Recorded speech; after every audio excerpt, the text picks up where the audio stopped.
You are listening to the Motherhood Unstressed podcast, and I'm your host, Liz Carlisle. Welcome back. Welcome to another new week. And if this is the first time that you're tuning in, welcome. I'm so glad that you're here and that you found the show. And this is a good one to get into. I'm speaking with the amazing Whitney Miller. You might know her better as Wit and Love off Instagram or from her insanely successful podcast, True Sex and Wild Love with Dr. Wednesday Martin. It's an incredible podcast. Definitely go check it out.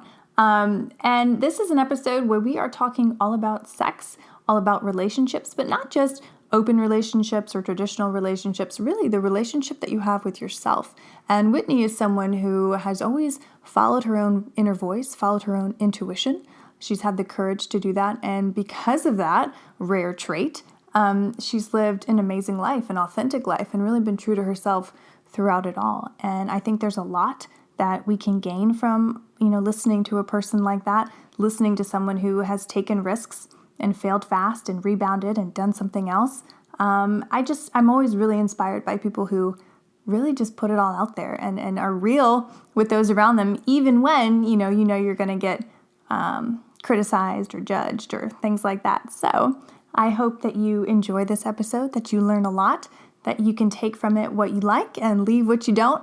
And again, I would love for you to leave a review, to share this on your Instagram stories, and just to, leave with a more open mind.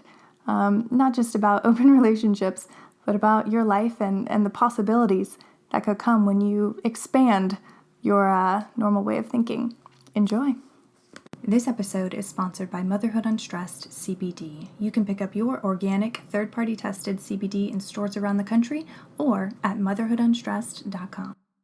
Well, hello, Whitney. Welcome to the show. I'm so glad that you're here, calling in from the Bahamas. I'm just a little I know. Yeah, I'm so happy to be here. This is super fun. We've been trying to make this happen, and we did it. I know, rock on. But no, as I said before we were recording, you are someone who is just so authentically themselves. You are not afraid to talk about the realness of relationships and what really goes on. And so that's why I'm so glad that you're here, because so many of my listeners are mothers. They've been married for a while or just been in relationships, partnerships for a while. And I think, when that happens, you kind of tend to lose yourself and to lose that energy. So before we get into, your viewpoints on all of that, all of the great things that you have to share, take us back. How you've done so much. You were a former Miss USA. I mean, you've been in broadcasting. So how did you become a relationship coach, and how did the podcast accompanying that all evolve? I'm super interested in origin stories. Yeah, it's been kind of a wild ride for me. I always believe in reinventing yourself. And I'm 30 now, so I'm still really young and still have so much life to live. And I completely understand that. But I feel like I've lived multiple lives already. I went from, being a big athlete and basically playing any sport I could possibly get my hands on. And I was a professional wake surfer and teaching wakeboarding. Then I went in, a girlfriend of mine asked me if I wanted to go compete in Miss Texas. And at the time I said, no, definitely not. But I had that, that inner voice, that inner knowing that if I didn't do it, I would regret it. And I know it sounds cliche, but I just felt it and I just went along with it. And so that next weekend, I was driving down to Galveston, Texas with a borrowed dress and borrowed shoes and borrowed swimsuits. And none of this was my own, but it was just, all right, let's go and try this out. Wow. And so I went to go try it out, and that worked out really well. I ended up winning the swimsuit and the crown, and then going to Miss United States from there, and winning that as well. So wild kind of transition there. And then going through the whole Miss United States, year of traveling and doing different charity events and galas and photo shoots. And that was my life for a year of where to go, how to stand, what to say, what to look, the whole thing. And that, to me, it was a beautiful experience, but it's not to the core of truly who I am. I want to be as authentic as possible. And I think I was a challenging queen for them because I always wanted to do my own way and say my own things and represent my own charities. And I got to do that a lot, but it was a funny kind of balance. And then from there, you usually hear, okay, so you won that. I had just gotten into a relationship.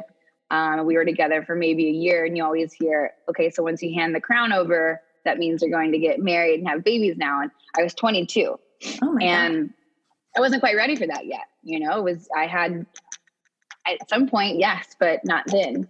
And so I decided, my fiance at that time, or boyfriend at that time, he owned a company called On It. He owns a company called On It. And we always had fighters that were coming through to train for MMA and train for the UFC fights. And I thought it would be fun to get into kickboxing for fitness reasons. It's so big now, even with cardio kickboxing. That was my idea surrounding it. And I caught on to it really quickly and very natural, and started to realize that there was another side of martial arts called jujitsu, to where I could train jujitsu and kind of get the same, competitive side of me flowing without getting punched in the face and without punching other people in the face. I was never very good at that. So I made the announcement that I was going to go from pageants into fighting, and because I knew that was going to be the biggest challenge for myself and biggest challenge for everybody around me, right? Because that's not something you hear. A pageant queen, a beauty queen, isn't supposed to go into combat sports. No. Right. Never. So, but you know what? I was like, okay, we're going to do this and see how it goes. And I'm going to have a great story to tell from it. And I knew it was going to be one of the most challenging things that I could even dream of coming up with. I did that. I took my fight. Then I went into broadcasting. So sports broadcasting. I was a commentator for Glory Kickboxing. And that was my dream job for a really long time. Now, the backstory behind this, I'm still in this relationship. And this is, we're probably about 4.5, 5 years in. And we were monogamous for 2 years. I moved in with him 3 months after we met. We were monogamous for 2 years. We split for 3 months and I went traveling. And we got back together under an unconventional open relationship container. So I'm doing all of these things in my life while having that relationship go on in the background. We were fairly public about that because for me, it was about, at first I wasn't. At first I wanted to be completely quiet about it and not say anything. But for me, it was really about giving people an inside look into how other relationships can work. So I was being constantly hit up for relationship advice and how do you do this and what books do I need to read and what happens if, this happens. And so I was doing a little bit of advice, I guess, giving on the side. But then I was interviewing someone at Madison Square Garden and it was the world champion in ring on ESPN at Madison Square Garden. It was like the interview that I wanted, And I had this little voice in my head say, why are you telling his story when you have your story to tell? And I was like, okay. Wow. So now it's time to really step into what I truly want to be doing. And that's serving others and helping others to understand that they can build whatever relationship that they truly desire. Because I didn't grow up thinking that you can have any other relationship other than a monogamous relationship. And most of the time I was surrounded by divorce a lot. And so I for some reason knew that there was something there, but I didn't know what. And so, yeah. And then after that kind of, voice of passion or mission came to me, I decided, okay, I'm going to quit my job and I'm going to go fully into relationship coaching and helping individuals and couples from all over the world, from all types of different backgrounds. And it's been one of the most rewarding and beautiful things I've ever done in my life. That's incredible. That's so incredible. And like, as you were speaking, it seems like every transition, every new choice that you made was some radical choice that turned out to be insanely successful. I mean, this doesn't happen for most people, but have you always followed those whispers, followed that voice? I mean, since you were a child, where does that come from? Yeah, I think so. I mean, there's times where I look back and I'm thinking, man, if only I would have listened a little bit more. We always look back and criticize ourselves a little. But my parents always told me, Whitney is going to do exactly what she wants to do. Like, we're going to tell you what to do, but you're going to go do what you want to do. And we know that. And for me, it was yes, because I wanted to know what it felt like. I wanted to know what it tasted like. I wanted to know the whole experience of it, And so every time something would kind of come into my mind thinking, I wonder what that would be like, I would go do it. And then I would have the answer, because for me, living in the area of what if is too challenging. That's too hard for me to kind of like constrict myself. Whereas if you just go out there and give it a try, then you actually know. And that's kind of the mindset that I take with me. And that's something that can be simple. That can be, I wonder what it would be like to take a salsa class. I don't know. Let's go take a salsa class. Or if any of my girlfriends wonder about something, I wonder what it'd be like to travel here. Well, let's go. I'll go with you. And it's like, it's flexing that muscle. And I think people get a little nervous about it because it's the unknown. And we're kind of like taught to be a little bit afraid of the unknown. But that's where so much possibility lies. Like there's infinite possibility right there at your fingertips. And so I think that's what the exciting thing for me. That's so incredible. And I think that that's so true. I'm kind of the same way. It's like I've always done what I've wanted to do, much to my parents' dismay. My dad was a strict Marine, so you can imagine what my upbringing was like. But at the same time, it's like, unless you really put yourself out there and try, you're never going to know. And then fail fast so you can bounce back and get back on the right path. Yep. Yeah. And you learn so much through that process, through all of these transitions and through all of these different kind of jobs that I did. And maybe they didn't seem like they were interwoven together, but truly, I don't think I would be where I am today or as confident as I am today without doing all of those things. Right. And I was just talking to a friend of mine recently, she was saying, I'm just not in the place in my life where I want to be. I feel like I should be doing more. I feel like I should have X, Y, and Z, and maybe that's right. But at the same time, you have to go through all of these phases in life to get you to where you are now. And you specifically, and me specifically, and anyone listening to this specifically has a unique superpower because of their unique life, because of their unique life experiences. And so really kind of cultivating that and understanding that builds you up like, oh man, you're right. I do have this unique set of powers or these unique set of skills that other people don't have just for being me. Right. And to be, I think, okay with life being slow at times. And to not be so exciting. I don't know. Have you ever had any slow moments in your life? Yeah, for sure. I mean, I'm usually the person that's like, okay, what next? But I do. And I think the times that personally for me, when I slow myself down, it's because one, I either need it. And I think that's really important. Like if you need rest and you need kind of that time to just take a breather, take maybe some time to yourself, which is huge. I am big on alone time. Like I need my alone time. That's how I thrive. And so really kind of putting that into my schedule and being like, okay, no, these are the days that I'm completely by myself. And just kind of like flowing through that. And then you can ramp it back up. Like you do have to kind of, take some rest to heal and to, get inspired to continue down the path. Because if you burn the candle at two ends, we know what happens there. You just completely burn out. Yeah, I think that's really important too, especially for women who feel like they have to do so much for others, for friends, for kids, for their relationships, and to never really tune in and to get quiet, and then to be okay with being in the house by yourself or like going on a trip by yourself. I know that's something that you're really big on, which I love because so many women are like, they're scared. Again, it goes back to that fear of trying something new. I mean, you might get out there on the beach and be like, oh, what did I do? I'm out here now by myself. But you might also have an incredible time and really get to know yourself. Right. And so, and I would even say when you get on the beach and you're thinking to yourself, holy shit, what did I just do? I'm on this beach by myself for the next, 4 or 5 days. I don't know anybody here. Maybe I don't even know the language. But those are the moments where you really get to know yourself. Be a witness of what thoughts start to come up, what programs start to come up, what patterns are there. And then that's how you really understand what makes you tick and how you kind of create these new mental grooves and open you up to the new person that you are in the process of already becoming by even saying, I'm going to go on this trip. That's you doing it, right? You're already doing the work, if you want to say.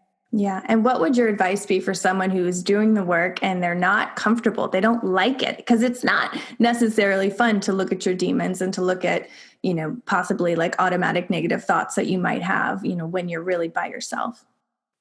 Well, even just having the awareness of that is changing it. right? So you are getting control over yourself. You're no longer a puppet on a string, being told to go one way or another. You take the reins because you're this powerful, beautiful woman, and you know who you are. And then you make the decisions from there. And yeah, that can be uncomfortable for a while, but then you'll start to have these times of awareness, and you'll start to have these times to where you see yourself acting in a different way, to where things are not triggering you as much. You're not becoming as uncomfortable, and you become almost like addicted to the power that you feel inside of you.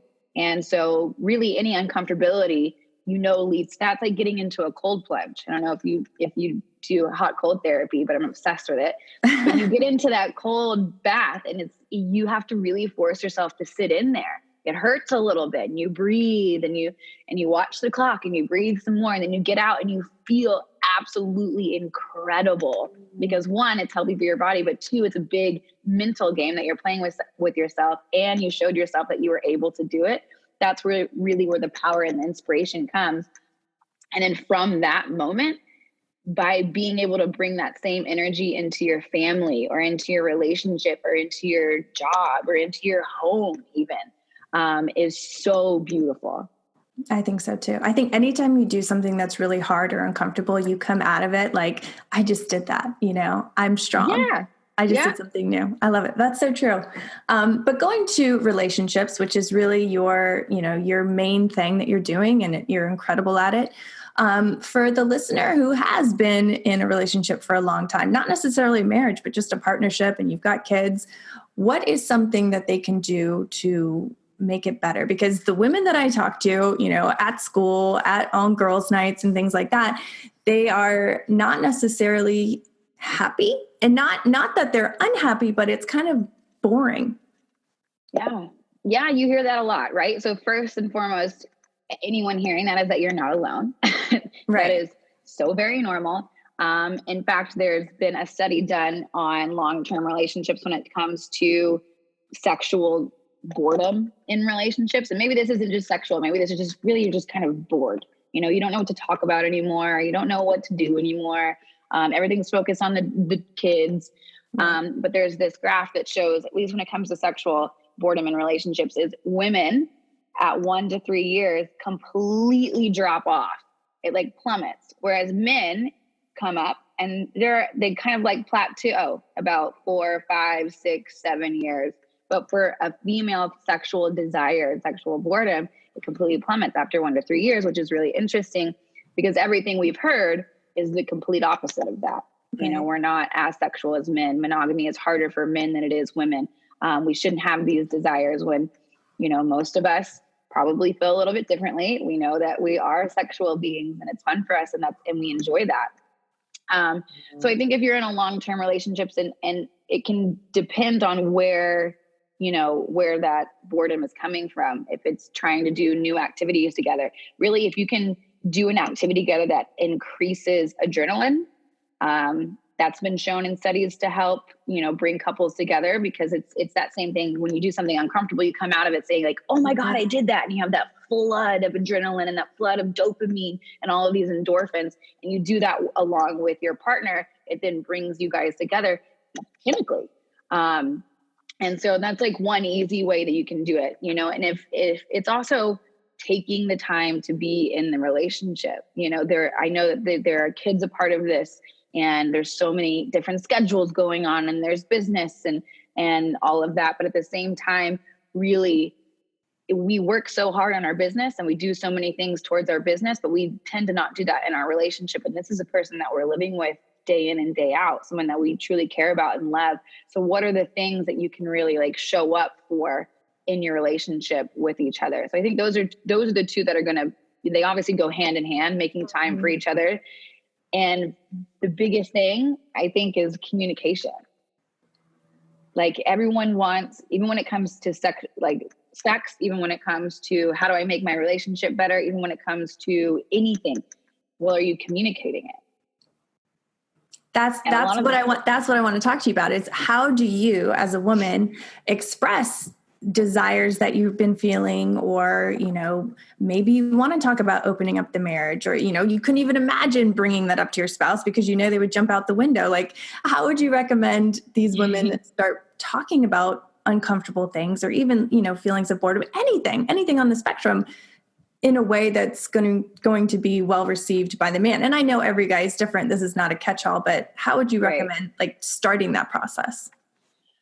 Well, so I think opening the relationship is a whole nother conversation on its own. I think if you're want to stay in a fully monogamous relationship, wanting to figure out how we can spice things up in the bedroom, or, bring in a little bit more fun into the relationship, that's another conversation. But really, you can start any of these conversations by saying something along the lines like, I love us dearly, really talk about how awesome the relationship is and has been, and how much it's been wonderful together, and how much we've grown together, as well as being able to figure out how we can make this better. So if there's a question, if you want to up the sex ante in the bedroom, I always like to go, hey, is there any way that I want to give you the best sex that you've ever had? Right? I want to pleasure you tonight. What does that look like for you? What are some of the things that you've been wanting to do that I can do for you? And that's how you can open the conversation up with that. Because if you come to them and you're saying, look, I'm super bored here. You're terrible at doing this. This is not fun for me here. Then they put up their bristles, and they understandably really so. Right. Exactly. And so if there's a way to communicate of being like, look, babe, I really just want us to have the best sex possible, or I want us to have the best fun possible. What are some things that we can do together to, benefit our relationship, or make our relationship even better, even more sexy, even more fun after however many years we've been together? Yeah, I think that's so important too. And something that I'm really guilty of is we'll be hanging out together, we'll be spending time together, the kids are in bed, and I'll be on my phone and not really present. And I think that that's another issue. That's a whole nother conversation of really being present. So do you think that that's a big barrier to communication? Even if you're in the same room together, you're spending time together, but are you really together? What's your advice? What's the best practices for that? So the number one thing in any relationship that you truly want, there's this quote, it's not diamonds, it's not chocolate, it's none of that. It's really 100% presence from your partner. And so how can you give that to each other? If we're sitting with each other in bed and we're both on our phone, that's not being present with the other people, with the other person. And so it really is, we got to put our phones down. We are addicted to these little computers, and I get it. I'm on my phone all the damn time because most of my business is on the phone. I use justifications as, oh yeah, I need to be on Instagram to respond to messages, and I need to blah, blah, blah, but really, why you're on your phone. And so if you need to take time, before bed, if it's hey, honey, we're not going to be on our phone an hour before we go to sleep. See what happens. See how much more conversation comes up from that. See how much more, maybe even sexual desire comes up from that. And take this time to connect with each other. What's been going on in the week? How are you? How's your heart feeling? What's really going on? Let's not talk about solely the kids or solely business or anything like that. Let's talk about each other and try to connect within that time. And that means no TV and no phone. And see if you could just try it on. A lot of these things you can try on to see if you liked it. And if you didn't like it, then you try something else. But I would even say if you can do that for 1 week at night, an hour before bed, no phone, no TV, and just kind of start these conversations and just see how it flows through that. I love that. I'm going to definitely try that actually. Awesome. Maybe a half hour. No. Let's not get carried away. Let's not 45 minutes. 45 minutes. We'll cut it in half. I'll meet you in the middle. But speaking of trying things on, a lot of people, a lot of your fame, I think, has come from being so open about your open relationship. So for a person wondering, how do I get into that? Or how would I even begin to try for that? Is there a certain type of person or couple that would work for? Or would that, how does one know that might actually be an amazing thing for their relationship? Yeah, so it really can be an incredible journey. It's challenging. It's very, very hard, and it does take a lot of mental and emotional energy. And so if this is something that interests you, I always say, like, go to the books first, go to the podcasts first, think about these things on an intellectual level, write about it, get to know where the sticky parts are, because even having this conversation, now I'm sure people listening even feel a little bit of constriction within them. Like, oh, I don't know, that's crazy. I'm a little triggered by that. And so I just ask you why, what makes you triggered about it? And that's how you get to even know yourself better, like we were talking about earlier. And so just explore the topic on an intellectual level. So you can listen to my podcast, True Sex and Wild Love, with Dr. Wednesday Martin, who wrote the book Untrue, which is an incredible book for, I think, all women should read it. It's on female sexuality and female infidelity. And we dive really, she brings the science to it and I bring kind of the experience to it, which is a fun podcast. Opening Up is another good book. Ethical Slut, I really like. And More Than Two is a great one. Sex at Dawn is another good one. So there's a lot of books. And so one, intellectual, if you want to open the conversation up with your partner, it's about having that conversation once again on an intellectual level without any sort of pressure of actually doing it. This is about exploring that conversation together. How would you feel about this? What do you think about that? How would you feel if you saw someone flirting with me? How would you feel if I was flirting with somebody else? And there's no pressure of actually opening this relationship up by any means. And a lot of the times you can find that even having the conversation about non-monogamy is a pressure valve. So you don't even have to do anything outside of the relationship. Just the conversation can release a lot of some of that sexual tension and sexual drive that we find outside of the relationship, just like that. I think you're right too. And like you said, growing up, you saw a lot of divorce happening, or even, friends of yours now, we're all seeing like the cycle. I'm 35, so I'm seeing a lot of cycles now of people who got married in their 20s, separating with kids. And it's just, it's a sad part of reality. I mean, it is what it is. So I think that you're so right. Bringing in the conversation, being open, being honest, putting yourself out there, working that muscle, which we keep going back to in so many things, is really critical and crucial. But what do you think holds the most people, what holds them back the most from doing that, from doing what you have done essentially your whole life, which is just being brave? It's scary, fear. It's fear of the unknown. What happens if I do that? Who do I become if I do that? What piece of me dies if I do that? And like we said earlier, walking into the unknown, that is where all of the possibilities lie. If you're in a relationship that just really isn't that fulfilling, and you're not having that conversation and you're not opening that up, then you're really not trying your hardest there. Like, try it, really try and see what's there. And then at least you have the answer. Maybe this relationship really isn't for me, and that's okay. And you'll be okay. And you'll be supported in that. And it's just like trusting yourself. I think we don't put enough trust in our knowing, because maybe it's society, maybe it's our partner, maybe it's, our own judgment of ourselves, of how our life should be. But this is about trusting yourself and moving through your life. You can write your own story if you choose.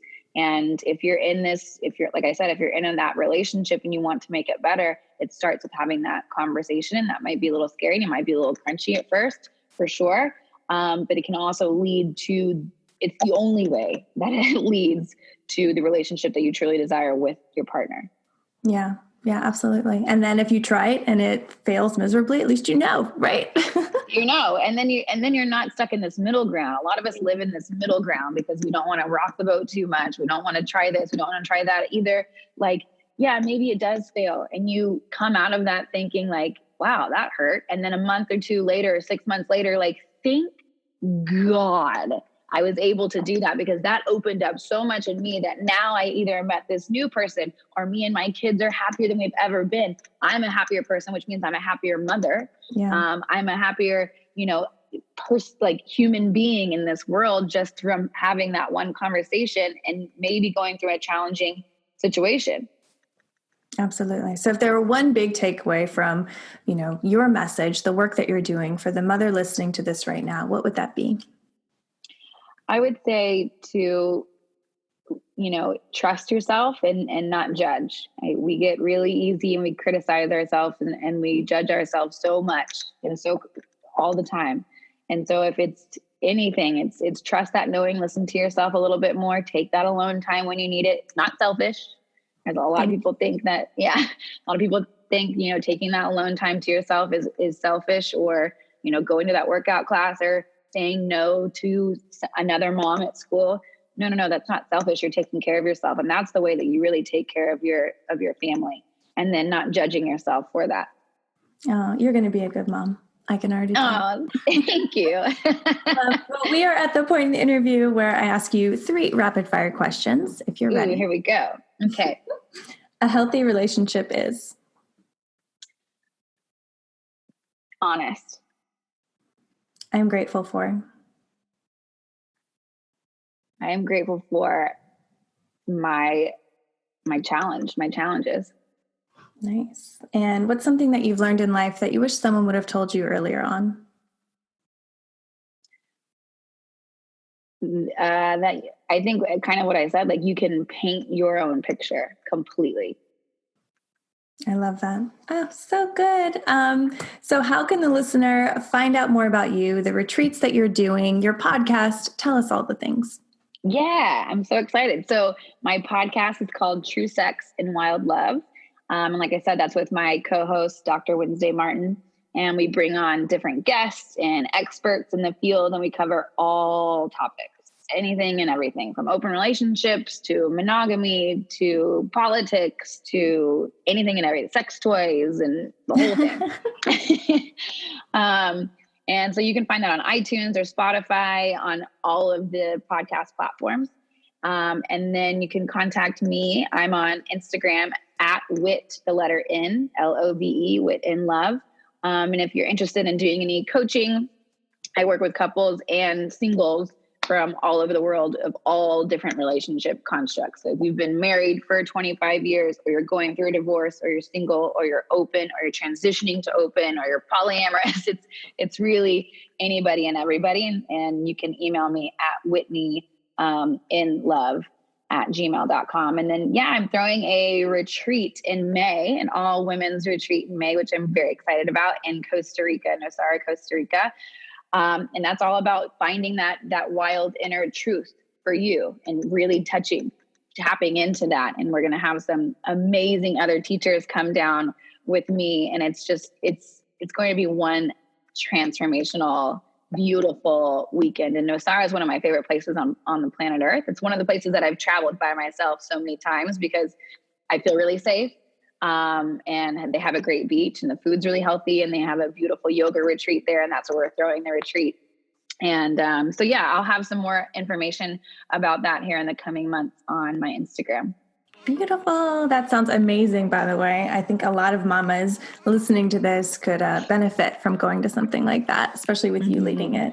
Thank you so much, Whitney. This was fabulous. Thank you for opening our minds and releasing judgment, and really just empowering the listener to move fully into their own power and trusting themselves more, which is something, God, we all need.